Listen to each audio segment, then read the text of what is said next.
Di balik proposal yang lolos itu ada riset yang tajam. Jadi ada ide yang tulus dan niat untuk berdampak. Riset yang bermakna itu bukan hanya sekedar jurnal, tapi juga terasa di kehidupan nyata. Halo Sobat Ronggo, memulai dengan episode hari ini bersama cerita kita. Cekita dengan saya Kiki yang akan menemani Sobat Ronggo untuk beberapa menit ke depan. Nah, di Cekita pastinya kita juga akan bersama membahas seputar pengalaman yang menarik dan juga informatif, serta bisa memberikan motivasi untuk Sobat Ronggo semua. Pada episode atau tema kali ini kita kedatangan bintang tamu dengan temanya Tembus Hibah DRPTM, Cerita dan Dampak. Wow, tema yang sangat bagus. Hari ini kedatangan bintang tamu yang spesial, yakni Ibu Christine Trilestari MSI. Selamat sore Ibu Christine. Selamat sore, Pak Kiki. Terlalu ceria ya Bu ya. Iya, Ya, selalu harus. harus ceria gitu ya. Bu Christine, kesibukannya sekarang apa aja Bu Christine? Lama tidak berjumpa ini Oh seperti. iya ya. Alhamdulillah, ini kesibukannya masih sama seperti hari-hari sebelumnya, Mm, sesuai dengan tupoksinya sebagai Kaprodi, mengurusi wow. ke prodi ya, mahasiswa-mahasiswa, bimbingan, mengajar serta melakukan tridharma, perguruan tinggi, Betul. penelitian, pengabdian, sekaligus juga sebagai ibu rumah tangga, Pak Dan Kiki. juga konten kreator ya Oh Bu. iya, iya, harus itu. Sekarang kalau tidak sebagai konten kreator, ketinggalan. Nah, Zamannya betul. digitalisasi, harus Betul. bisa ngikutin Kita harus arus update Bu teknologi. ya, harus Iya, walaupun tua jiwa tetap muda. Jadi harus betul. tetap menyala Bu Christine. Iya, Oke Bu Christine, sebelumnya saya ucapkan selamat untuk hibah yang diterima ya. Infonya kan Bu Christine lolos hibah dari PTM tahun ini ya Bu ya. iya, betul. Betul sekali. Nah mungkin bisa diceritakan sedikit latar belakang tentang penelitian atau pengabdian yang diajukan sehingga bisa lolos hibah dari PTM tahun ini Bu. Iya. Untuk hibah di RTPM, alhamdulillah dari tim saya ya, tim Mm-mm. saya bisa lolos dari PTM pengabdian. Nah, pengabdian masyarakat itu kita ambil potensi Desa Wali Bejagung. Oke. Nah, di situ kita nanti rencananya pengabdiannya memberdayakan masyarakat di Desa Bejagung. Terutama di situ kan ada banyak sekali wisata Mm. religi yang sebelumnya belum tersentuh oleh tangan-tangan profesional untuk bisa menghidupkan supaya wisata tersebut bisa terkenal maupun ramai dikunjungi seperti halnya kalau di Tuban itu yang paling ramai itu kan di Sunan Bonang. Nah, kalau di Bejagung itu belum begitu ada kelihatan ya, karena padahal di sana itu ada banyak sekali wisata religinya. Ada Sunan Bejagung Lor, Sunan Bejagung Kidul, ada situs Watu Gajah, lalu juga ada sumur yang dipercaya itu airnya itu bertuah, ya kayak air Uniro ini loh, bertuah gitu. Bertuah gitu Bu ya. Bertuah kan.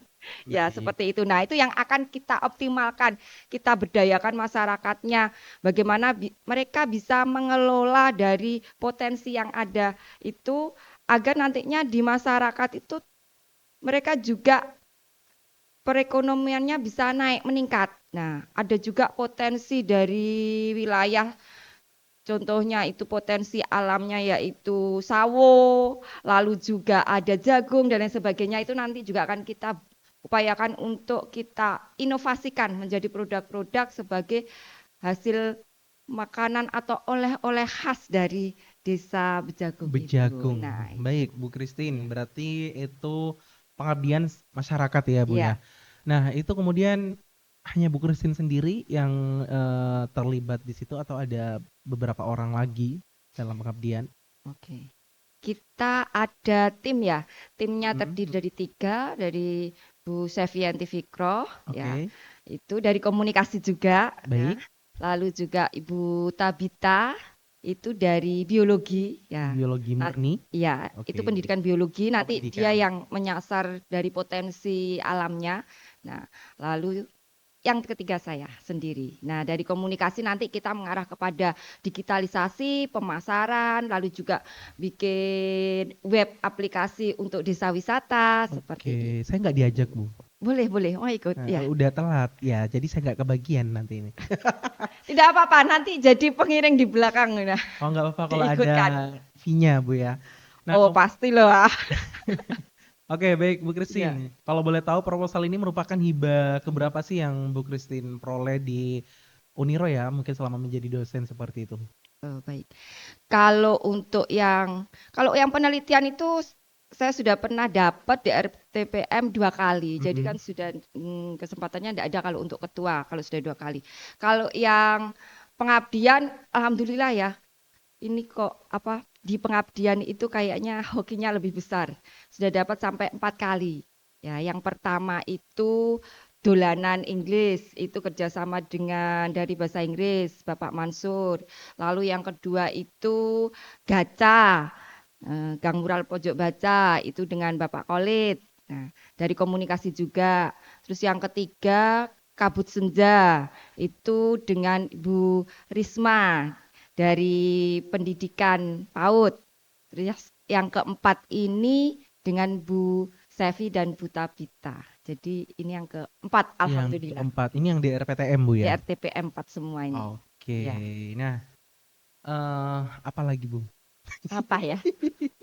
Nggak Bu, jadi tadi kan Bu Christine bilang ada 4 ya, Ya. maksudnya pernah mendapatkan selama 4 kali. Mungkin tips dan triknya gitu loh Bu, kenapa sih kok bisa sampai lolos 4 kali itu kan suatu pencapaian yang luar biasa gitu. Mungkin di luar sana juga, termasuk saya gitu kan ada beberapa orang yang baru ikut sekali, ternyata nggak lolos gitu ya. Nah, atau mungkin udah ikut ternyata nggak pernah lolos. Itu lebih sedih banget rasanya. Iya. Iya ya, karena memang kalau di RTPM itu kan se-Indonesia Raya ya. Beda kalau kita di internal mungkin hanya dari Uniro saja, tapi ini kita saingannya Indonesia Raya. Jadi tipsnya itu yang pertama memang ketika kita mau mengajukan proposal, yang paling menarik itu di awal yang dilirik reviewer Mm-mm. itu ya. Ya, kalau saya perhatikan analisa ya, itu judul. Judul. Nah, itu judul itu harus menarik. Karena kalau judulnya nggak menarik, reviewernya itu sudah nggak mau ngelihat di isi di dalamnya. Jadi ketika judul kita menarik, terus di situ inovasi gagasan itu baru terbarukan ya inovasi yang baru belum pernah ada, itu akan memunculkan minat reviewer untuk oh ini bagus. Nah, baru dia akan masuk ke dalam isinya dari proposal itu. Mm-mm, mm-mm. Nah, kalau isi-isinya tentu saja harus disesuaikan dengan panduan. Nah, kalau tidak sesuai dengan panduan ya otomatis langsung dicorek, Pak. Nah, itu yang terpenting. Pak Kiki. Jadi kita memang harus judul menarik, terus sesuai dengan panduan, inovasi terbarukan, lalu juga metode yang dipakai itu juga yang kreatif, yang maksimal mungkin sesuai dengan latar belakang atau permasalahan yang ada di sana. Permasalahan juga harus yang spesifik, jangan melebar kemana-mana. Oke. Ya, itu yang terpenting. Dan jangan lupa pendanaan itu juga penting. Nah, pendanaan juga tidak bisa seenaknya sendiri, harus disesuaikan RAB sesuai dengan SBK yang ditentukan. Nah, Baik. Berarti itu berarti itu merupakan proses awal dari penyusunan proposal itu betul, ya, Bu ya. Kemudian betul. sejauh ini dalam waktu penyusunan, apakah terdapat kendala, Bu Christine? Saat penyusun itu sebenarnya banyak sekali kendala ya, Mm-mm. itu ya. Apalagi kalau ketika kita nyusun proposal itu nyari ide. Nyari ide itu kadang kita kesulitan, itu menjadi salah satu kendala. Nah, makanya kenapa ketika kita berusaha untuk berada di mana aja, kapan aja, itu kadang ada muncul ide. Nah, ketika muncul ide kan kita tidak seketika itu langsung nulis dan lain sebagainya. Kita save, kita simpan dulu ya. Nah, ide-ide itu menjadi salah satu kendala. Gimana ya kalau ide ini atau inovasi ini mau diterapkan, apakah sudah ada atau belum? Nah, kita kan harus membuat supaya ide atau gagasan tersebut berbeda dengan yang lain. Ya, punya ciri khas yang membedakan dengan yang lain. Terus selain itu juga ketika kita di lapangan. Nah, Mm-mm. ketika kita ke lapangan, kadang kita mau kerjasama ya. Ketika kita mau kerjasama dari pihak mitranya itu ada yang menolak, ada yang tapi biasanya ya kalau kemarin-kemarin itu ada seperti itu, tidak kasar ya, secara halus gitu menolak Hmm. dengan tidak mau tanda tangan, dengan bilang saya sudah tidak jadi ini Bu, terus gimana keberlanjutannya. Bahkan ada yang tanya dulu di depan, ini nanti dapatnya berapa, kita dapat berapa, kadang ada yang seperti itu. Sehingga itu menjadi salah satu kendala bagaimana kita menjelaskan sama mereka supaya mereka mau bekerja sama, itu kalau di lapangan seperti itu. Supaya mereka tidak berpikir negatif tentang kita, bahwasanya kita itu ketika pengabdian ke sana itu semuanya juga buat mereka, untuk mereka hasilnya, untuk Hmm. memberdayakan mereka itu. Nah, Oke. nah itu aja. Terus penulisan proposal itu juga kadang mengalami kendala kadang kita idenya mandek kayak gitu ya Pak ya. Ketika kita ide mandek untuk nulis itu kan nggak semudah itu. Ya. Jadi nggak semua orang itu bisa menulis menjabarkan sebanyak itu di proposal. Kadang cuman bisanya satu kalimat, dua kalimat. Jadi kalau kita sudah terbiasa untuk menulis, baik itu pengabdian ataupun penelitian, maka dalam waktu tidak lama pun kita pasti sudah bisa. Tapi kalau kita nggak terbiasa atau jarang menulis, itu menjadi salah satu kendala juga. Bagaimana kita menjabarkan hal-hal yang ada di lapangan itu ke dalam sebuah proposal. Seperti Hmm. itu. Itu, Pak. Baik. Nah, selain itu tantangan terbesar apa lagi Bu yang Bu Christine alami ya saat menyiapkan proposal itu? Adakah mungkin satu atau dua tantangan yang menurut Bu Christine, wah ini sangat berat banget nih kalau menyusun proposal kayak gitu? Ini semuanya ya, tantangan ini sebenarnya ternyata tidak saya sendiri yang menghadapi. Jadi tantangan terbesar itu dari internal kita. Mhm. Sifat malas. Nah, itu loh. Sifat malas kita yang ketika kita tahu ada pengumuman hibah ya, itu biasanya untuk pengajuan proposalnya 1 atau 2 bulan. Nah, karena kita merasa itu masih lama jangka waktunya kan, nah, itu ada rasa engko kayak gitu. Mmm. Nanti ya, gitu ya. Iya, Jadi senengnya itu mendekati deadline. Kalau sudah betul. tinggal 2 hari, 1 hari, baru kita isinya ngebut, ngejar, ngerjain. Padahal kalau kita dengan cara seperti itu otak itu jadi panas ya. Jadi Iya. panas karena kita harus terus-terusan melihat di laptop dan mencurahkan semua apa yang kita inginkan di situ sampai akhirnya nggak Mhm. keburu waktu, harapannya perpanjang, gitu toh ya Pak ya. Perpanjang. Nah itu sebenarnya tantangan paling besar bagaimana kita bisa mengalahkan rasa kita untuk ndak males ngerjain jauh-jauh hari. Nah, itu Betul. kebanyakan semuanya ternyata seperti itu. Kenapa saya ngomong kayak gitu? Karena pernah saya ketemu sama salah satu dosen atau WA salah satu dosen. Enak ya, tak tanya gitu, sudah selesai bikin proposalnya. Saya lo belum, masih 2 3 hari aja kok. Dia jawabannya apa? Saya juga belum Bu, gitu loh. Lah itu tantangan terbesar sebenarnya bagaimana ngatasin. Jadi kita harus berusaha ngatasi itu. Terus juga ketika kita cari ide, nah cari ide itu juga menjadi tantangan. Gimana ya cari ide yang bagus. Makanya kalau saya sendiri itu biasanya di tempat-tempat manapun, oh ini ada kayak dolanan in Iya. Inggris, kabut senja, itu kan semua saya dapat idenya dari luar. Jadi sering-sering ketika kita berada di luar ya, di lapangan, dimanapun, entah itu ketika di sekolah ataupun pas jalan-jalan, sukanya jalan-jalan kan. Iya iya. Kalau kita jalan-jalan, kita sama ngamati sekitar. Nah, ketika kita ngamati sekitar, desa, tempat, lalu kita melihat, oh ini menarik ya. Wah, itu kita harus save, segera simpan, biarkan itu jadi memori untuk, oh nanti saya akan ajukan untuk hibah masuk ke sini, masuk ke sini. Nah, seperti itu Oke, Pak. Iya. begitu. Nah, Bu Christine tadi, Bu Christine kan mengatakan katanya kalau untuk masuk lolos ya dana hibah itu judul harus yang baru atau yang unik kayak gitu. Nah, mungkin ada tips lagi nggak Bu menurut Bu Christine yang paling efektif supaya proposal itu bisa dilirik reviewer? Apakah hanya terpusat di judul aja atau seperti apa begitu? Oke. Jadi sebenarnya kalau judul itu mengawali ya, tapi selain itu juga dari susunan anggotanya. Anggota kelompoknya itu juga menjadi salah satu hal yang terpenting karena kalau tidak sesuai kepakaran, nah kepakaran ini juga penting ya, terutama kalau memang untuk pengabdian itu kepakaran misalkan kita ngambil potensi desa, berarti di dalam kepakaran dosen itu harus ada yang dia memang pakar menangani tentang permasalahan pertanian misalkan atau permasalahan dari peternakan. Jadi harus dosen-dosen yang kualifikasi ahli di bidang tersebut kita cantumkan. Nah, itu sebagai penunjang. Jadi kalau misalkan kita ngajuin pengabdian hanya dalam dosennya satu prodi aja, misalkan saya komunikasi, lalu ngambil komunikasi, yang lain juga komunikasi, 3 anggota itu komunikasi semua, itu akan menjadi pertimbangan. Karena kalau pengabdian kan kita ke masyarakat, jadi lebih baik kalau kita kolaborasi. Jangan dalam satu kelompok dari satu prodi. Jadi kita usahakan dengan prodi yang lain yang sesuai dengan apa yang kita ajukan. Kalau mengarah ke pendidikan, misalkan kemarin ya dolanan tradisional anak, itu kan berarti ke mitranya adalah anak-anak. Berarti saya nyarinya yang dosen yang dia nangani anak-anak PAUD atau PGSD.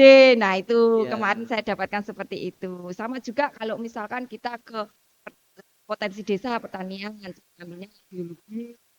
Kalau yang mau mengarah ke teknik, bisa membuat web atau lain sebagainya, kita ngambil dari teknik informatika. Jadi dalam satu universitas dengan banyaknya dosen itu harus yang Betul. saya Ya, saya sepakat seperti gitu. itu, Bu. Oke. Nah, kemudian setelah hibah disetujui, apa sih, Bu, proses pelaksanaan selanjutnya? Apa kita langsung turun dulu, apa nunggu dana cair gitu ya? Atau sambil ngopi? Iya. Iya, Ya boleh kalau sambil ngopi ya. sambil ngopi sama TikTokan ya, Iya. Bu ya. Velocity. Ya, terus. Oke. Iya kita karena biasanya gini, Pak Kiki, dana itu biasanya cairnya itu enggak langsung ya, karena mengalami proses ada tanda tangan kontrak dan lain sebaiknya. Kalau kita menunggu dana itu untuk cair ya, nanti kita malah tambah ketinggalan dan biasanya sudah mendekati deadline lagi untuk laporan kemajuan. Jadi kita usahakan ketika kita sudah tahu diterima, kita sudah revisi proposal dan di ACC dengan dana sekian itu, dan kita terapkan. Nah, kita langsung ke desa, kita koordinasi dengan desa, kita siapkan surat-surat izinnya, lalu kita juga sampaikan Kulanwun ya namanya ya, ke desa Kulanwun, kita kasih tahu, lalu kita adakan sosialisasi awal pembuka. Walaupun nanti kalau yang inti kita masih menunggu dana yang turun, tapi di awal-awal kita sudah sharing, ada kegiatan FGD dengan desa. Nah, seperti itu. Lalu kita juga saran rembuk dengan desa untuk kegiatan ini dan juga kita awali dengan tahap dari pelaksanaannya, yaitu kita juga bisa ngadain misalkan selain koordinasi, sosialisasi, kita juga memberikan informasi-informasi, kita pendataan terkait dengan apa yang akan kita lakukan di sana. Nah, itu. Baru nanti setelah itu kita pelaksanaan apa yang mau dilakukan di sana. Itu. Kan biasanya kadang ketika kita proposal itu bikinnya sesuai dengan yang kita inginkan, ketika kita sudah lolos terus kita ke sana, kita sampaikan ke desa. Kadang desa ada permintaan lain, Pak Kiki. Ya, bilangnya sama ditambahi ini, Bu, ditambahi ini, minta ini, kayak gitu. Karena kemarin itu kebetulan ketika di desa itu mereka ternyata ada juga permintaan, Bu, kita enggak minta apa-apalah, terserah yang lain, terserah Ibu, yang penting kita inginnya potensi sawonya ini yang dikembangkan, misalkan seperti itu. Nah, itu kan kita juga harus menyesuaikan dengan desa lagi. Oke, baik. Nah, kemudian strategi tim dari Bu Christine ini bagaimana supaya menjaga timeline dan outputnya supaya tidak keluar dari schedule yang udah ditetapkan. Ya, yang terpenting dari tim itu koordinasinya harus sejalan ya. Karena memang tim punya kesibukan masing-masing ya, apalagi dosen ya.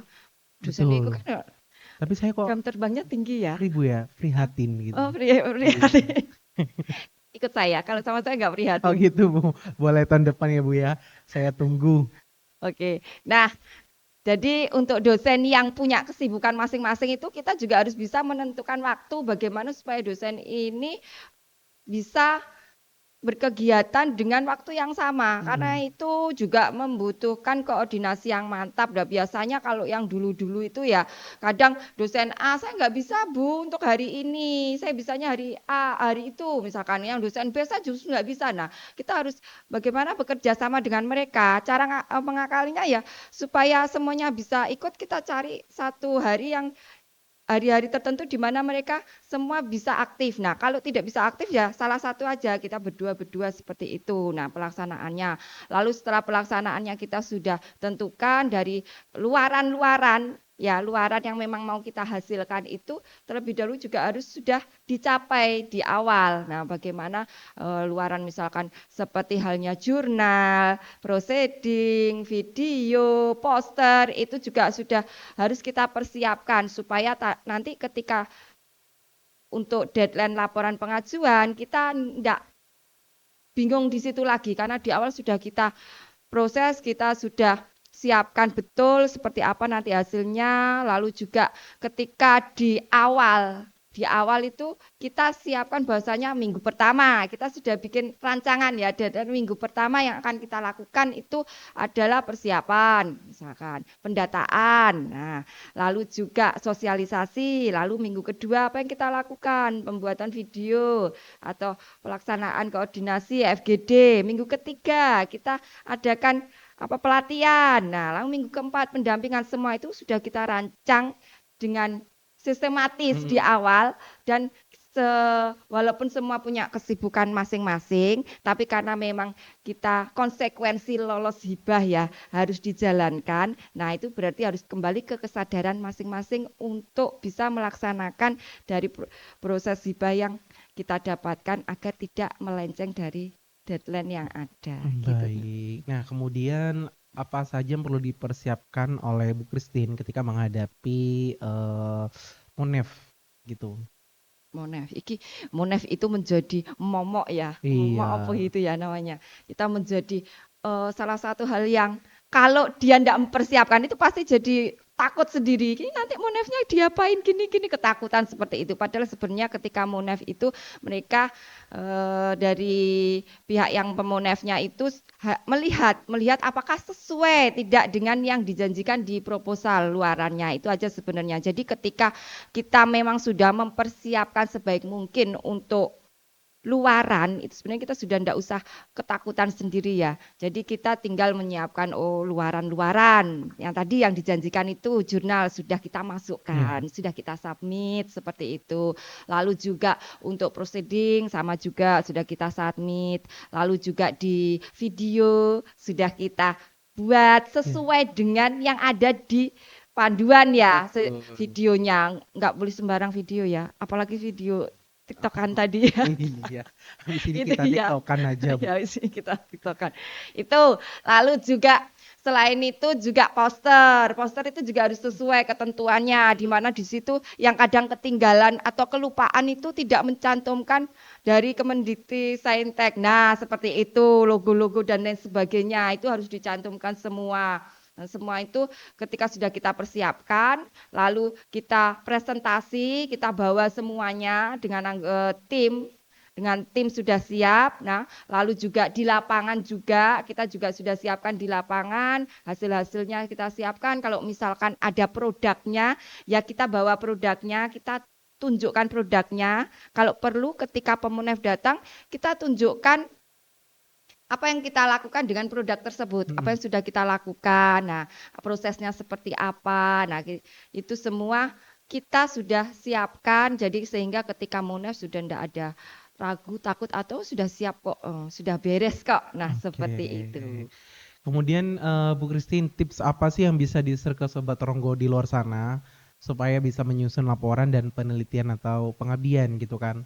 Karena kan kebanyakan apalagi kan di luar sana ini Sobat Ronggo masih mahasiswa gitu ya kebanyakan, dan mungkin ada beberapa juga dosen yang melihat obrolan kita saat ini. Nah, itu bisa Bu Christine share tips ataupun trik untuk menyusun apa namanya tadi laporan dan penelitian itu. atau pengabdian. Oke. Untuk laporannya, Yap, proposal betul ya, sekali. semuanya, untuk semuanya ya. Baik. Untuk tipsnya ya yang terpenting itu tadi ya. Jadi untuk judul harus menarik. Tadi idenya ya, ide-idenya, inovasinya itu. Terus yang kedua latar belakang dijabarkan ya secara sistematis, lengkap, ya dijelaskan sedetail mungkin permasalahan, jangan melebar itu ya.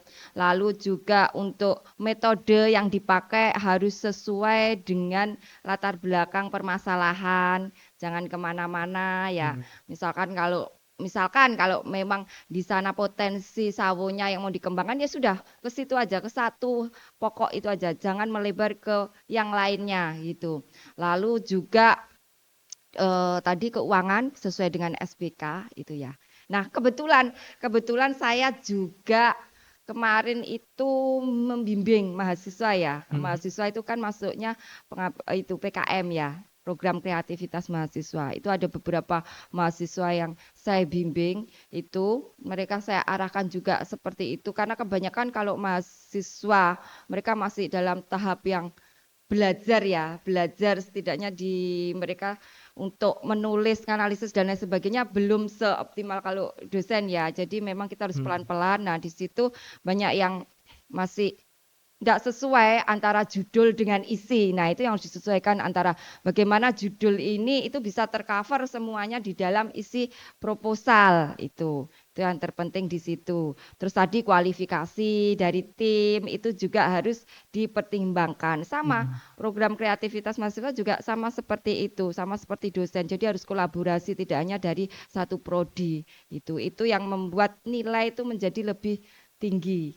Nah, Oke. lalu panduan juga harus diperhatikan. Jangan melenceng dari panduan yang ada di dikti itu. Oke, baik. Kemudian kalau menurut Bu Christine sendiri, apa sih Bu dampak nyata dari hibah ini terhadap masyarakat, terus institusi atau bidang keilmuan seperti itu? Dampaknya sangat besar sekali ya. Kalau untuk masyarakat itu kita lihat bahwasanya mereka untuk hal yang kita kembangkan Hmm. nanti kita berdayakan mereka menjadi berdaya gitu ya di masyarakat sendiri terangkat perekonomiannya itu salah satu sebenarnya tujuan dari ya hibah-hibah ini untuk memberikan pelatihan kepada masyarakat bagaimana usaha di masyarakat itu bisa meningkat jadi UMKM bisa meningkat ekonomi bisa meningkat potensi-potensi yang sebelumnya misalkan kayak contohnya potensi alam yang dijual secara murah, ketengkulak karena tidak tahu inovasi dan lain sebagainya. Ketika kita terapkan pelatihan, mereka punya inovasi disertifikasi dari olahan-olahan dan lain sebagainya, Hmm. itu akan menyebabkan nilai jual dari potensi alam yang mereka miliki itu menjadi lebih tinggi. Nah, itu mereka lebih berdaya, pengetahuannya juga lebih meningkat, wawasan, keterampilan. Jadi masyarakat-masyarakat kita yang umumnya itu kerja dengan orang ya, dengan kerja ikut orang itu menjadi punya keterampilan wirausaha. Nah, berwirausahanya menjadi tinggi. Itu yang mau kita tumbuhkan di masyarakat. Selain itu juga desa atau wilayahnya juga menjadi meningkat. Contohnya misalkan yang tidak terkenal karena potensi wisata menjadi terkenal. Nah, kalau dari kitanya sendiri ya, dari Iya, dosennya sendiri, ini memang salah satu bentuk dari Tridharma. Karena dosen kan memang punya kewajiban Tridharma yang harus dipenuhi ya. iya. Nah, walaupun di luar dari hibah itu, setiap dosen tentunya sudah punya penelitian pengabdian sendiri. Tapi pertama rasanya sangat luar biasa ya. Amazing, senang sekali ya kalau Betul. bisa lolos hibah. Karena itu kan yang ditunggu. Beda dengan kalau kita penelitian pengabdian sendiri semua pasti bisa. Nah, itu efek seperti itu menyebabkan kita menjadi termotivasi untuk lebih untuk ikut lagi nah menjadi suatu suatu istilahnya keharusan ya. Oh, ini saya harus lolos hibah tahun berikutnya karena sebelumnya sudah pernah lolos dan lain sebagainya. Ya, itu. Nah, selain ada suatu kebanggaan sendiri dari si dosen karena tidak semuanya bisa lolos ya. Alhamdulillah kalau semuanya bisa lolos ya. Nah, selain sebagai kebanggaan, kita juga penerapan dari ilmu yang kita miliki. Nah, itu. Karena sebagai dosen kita memang harus terus tidak hanya belajar, tapi juga harus menyumbangkan ilmu kita kepada masyarakat. Tidak hanya mengajar mahasiswa saja, tapi di masyarakat kita juga curahkan ilmu yang kita miliki. Entah itu dari penelitian kita sebelumnya yang kita aplikasikan di dalam pengabdian, ataupun hal-hal baru yang kita temui. Nah, dosen tentunya punya wawasan atau keterampilan, kreativitas yang lebih ya, sesuai dengan keilmuannya masing-masing. Contohnya misalkan kalau komunikasi seperti saya ini ya lebih senang ke digital marketing. Nah, di situ kan kita bisa terapkan, kita bisa kasih pelatihan ke masyarakat. Itu akan membuat mereka juga mendapatkan pengetahuan wawasan. Oh, digital marketing itu ternyata enggak cuman bikin web aja, enggak cuman promosi di WA aja, tapi ada step-stepnya ya. Kayak yang selama ini kita lakukan contohnya itu ya. betul. TikTok, di Instagram. Instagram, Facebook, dan lain sebagainya ya. Betul, Banyak betul, sekali. Itu Christine. termasuk salah satu pemasaran. Nah, kalau kita aktif di sana bukan berarti dosennya itu senangnya cuman eh, aja, senangnya cuman biar aja. Itu sebagai program aja. Tapi branding diri, Tapi Bu ya. branding Nah, diri gitu. oke. Kemudian dari program hibah Bu Christine tadi, apakah ada rencana untuk keberlanjutan dari kegiatan yang sudah dilakukan ini, Bu? Iya, tentu saja ya kalau saya itu ketika dapat hibah apapun itu sebenarnya kita sudah merencanakan Hmm. untuk kedepannya seperti apa. Nah, salah satunya ini kalau di desa-desa itu rencananya kita untuk desa yang sudah bekerja sama dengan kita akan kita jadikan desa binaan. Oke. Jadi tidak menutup kemungkinan nantinya kita akan lakukan pengabdian lagi di sana dengan melihat potensi atau permasalahan yang lain. Nah, setelah kita ambil satu permasalahan, terus kita kasih pendampingan, kita kasih bimbingan dan kita masukkan ke program kita, mungkin di sana masih ada yang belum tersentuh, masih ada potensi-potensi lain atau permasalahan lain yang belum terlihat. Nah, kita gali lagi. Nah, desa-desa itu sebenarnya bisa kita MOU kan jadi desa binaan. Jadi kita nggak usah bingung lagi nanti cari tempat untuk pengabdian ataupun penelitian. Ini sudah kita nyasar ke situ aja karena ini sudah jadi desa binaan Binaan. kita. Dan selama ini sebenarnya mulai dari yang pertama itu di Desa Sidoarjo, Kelurahan Sidoarjo itu sudah jadi desa binaan kita. Lalu juga yang kedua ini Desa Bejagung ini juga rencananya nanti mau kita MOU-kan untuk jadi desa binaan. Nah, walaupun di Uniro sendiri ya, sebenarnya sudah ada desa binaan. Ada banyak desa binaan dari Uniro. Tapi ketika kita tidak masuk ke dalam desa binaan yang sudah ditentukan Uniro, kita dapat desa yang lain untuk penelitian maupun pengabdian, itu juga bisa kita masukkan MOU dengan kita untuk menambahkan di desa binaan yang sudah ada di Uniro. Oke, Gitu. kemudian selama Bu Christine mengikuti program pengabdian ini, apakah ada momen paling berkesan eh, yang pernah Bu Christine alami selama menjalankan hibah ini? Banyak sekali ya yang berkesan. Yang paling berkesan itu adalah ketika kita bisa kolaborasi dengan masyarakat. Itu. Ketika kita lolos terus kita sampaikan ke masyarakat, oh luar biasa sekali. Masyarakat itu sangat ikut senang, ikut merasakan senangnya karena mereka akan mendapatkan dampak dari pengabdian ini ya.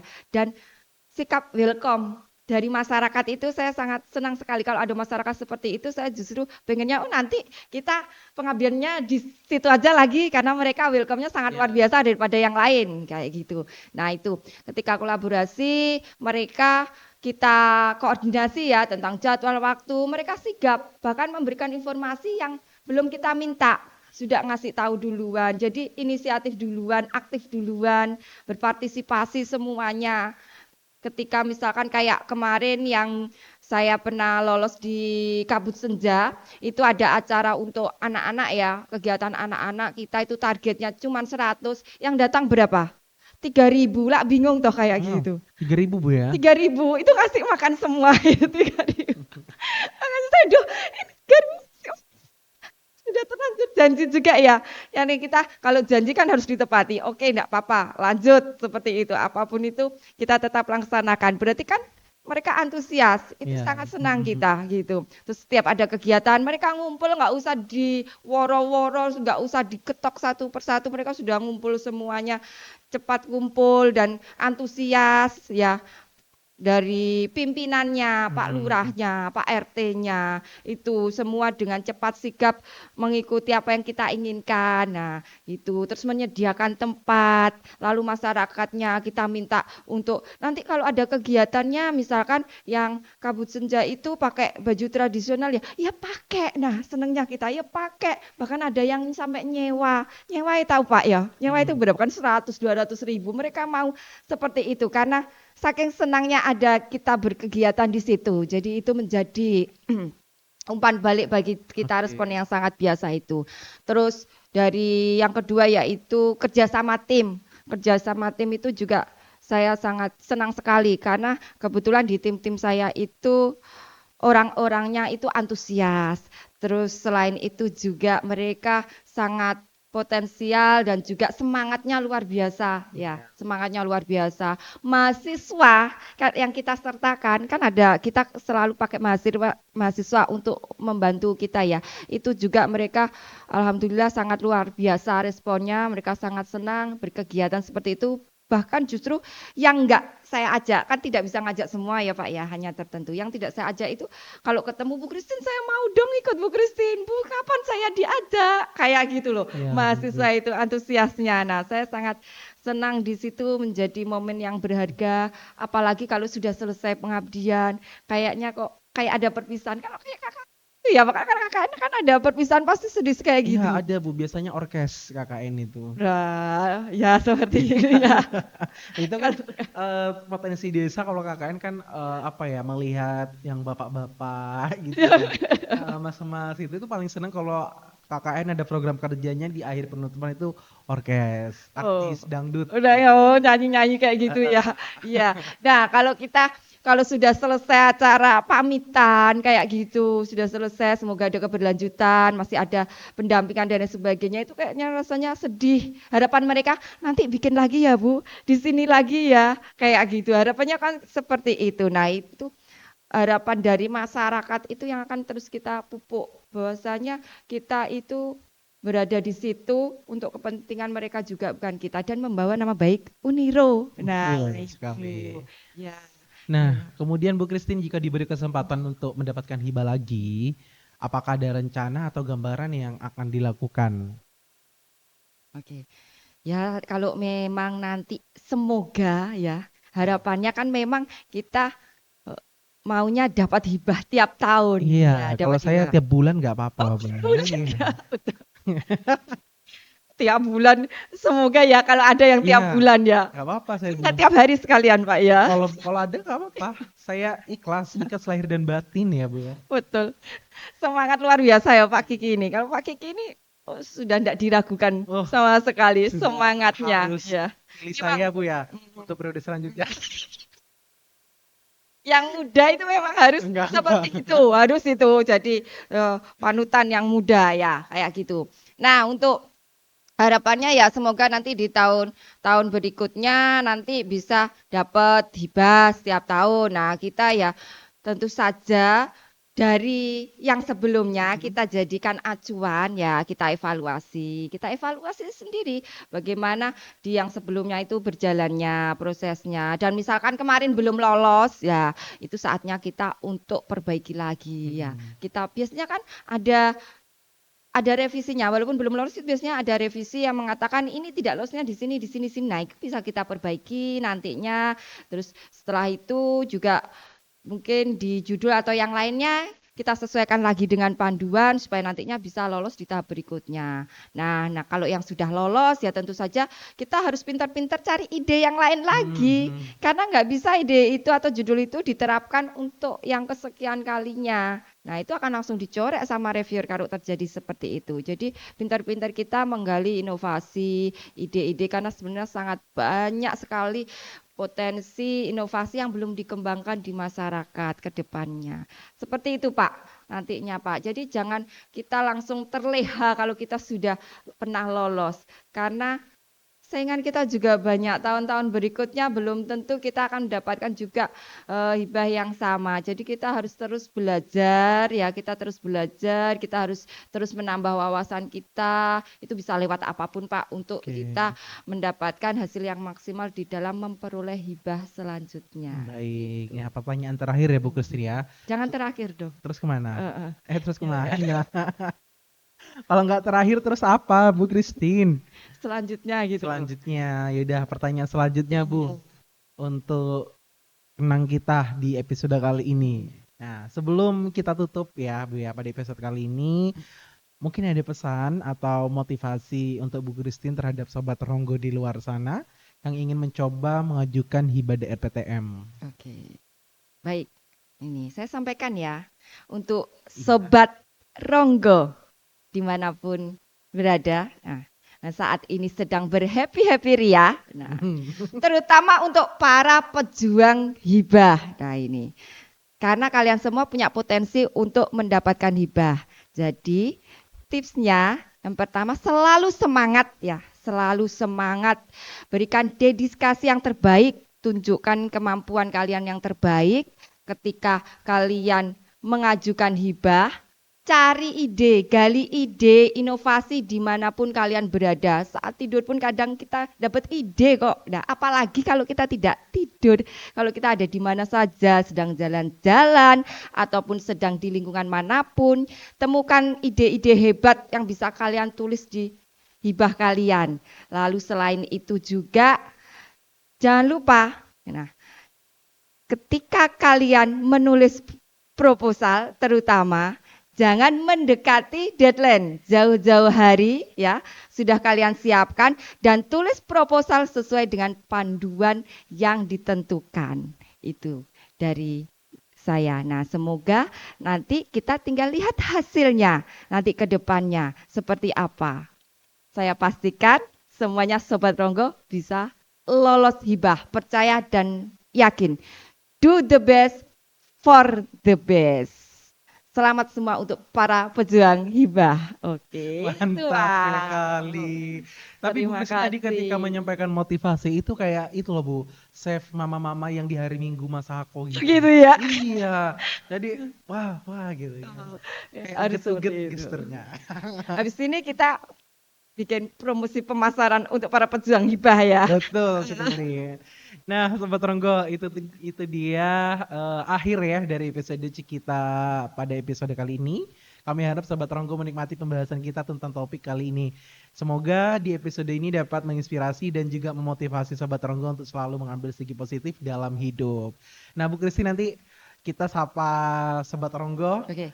Kita beri salam velocity nanti ya. Nah, Boleh. jadi buat Sobat Ronggo jangan lupa untuk subscribe, like dan juga komen di bawah. Sampai jumpa di episode berikutnya. See you.